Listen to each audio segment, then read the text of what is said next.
2026 சட்டமன்ற தேர்தலை ஒட்டி தமிழகம் முழுவதும் அனைத்து கட்சியினரும் தீவிர வாக்கு சேகரிப்பில் ஈடுபட்டு வருகின்றனர்.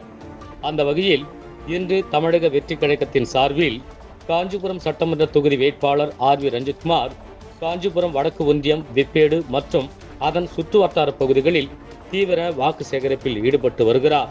இதனைத் தொடர்ந்து விஷார் கிராமத்தில் அமைந்துள்ள அம்பேத்கர் சிலைக்கு அவர் மாலை அணிவித்து மரியாதையும் செலுத்தினார். மேலும் நரப்பாக்கம், மேட்டுப்பாளையம், பிச்சவாடி, முத்துவேடு, பெரும்பாக்கு உள்ளிட்ட பகுதிகளில் பொதுமக்களை வீடு வீடாக நேரில் சந்தித்து இருகரங்கூப்பி தீவிர வாக்கு சேகரிப்பில் ஈடுபட்டு வருகிறார். இதனைத் தொடர்ந்து பொதுமக்கள் மற்றும் நிர்வாகிகள் வேட்பாளர் திரு ஆர்.வி. ரஞ்சித்குமார் அவர்களுக்கு மாலை அணிவித்தும் பொன்னாடை போற்றியும் சிறப்பான வரவேற்பு அளித்தனர். பெரும்பாக்கம் கிராம மக்களை சந்தித்து பேசுகையில், கிராம மக்கள் 45 ஆண்டுகளாக எங்களுக்கு இடுகாடு இல்லை என்று கோரிக்கை வைத்தனர்.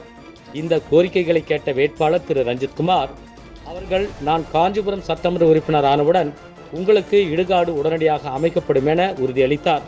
இதனை அடுத்து பள்ளி மாணவர்களுக்கு இலவச பள்ளி கட்டிடம், இலவச கல்வி, தரமான சாலை வசதி, தரமான குடிநீர் வசதி மற்றும் மின்விளக்கு இல்லாத கிராமங்கள் உருவாக்கப்படும் என அவர் வாக்குறுதி அளித்தார்.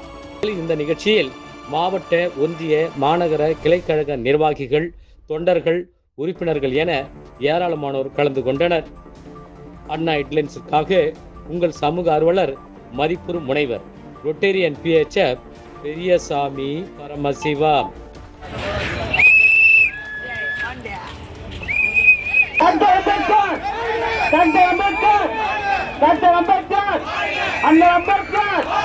அம்பேத்கர்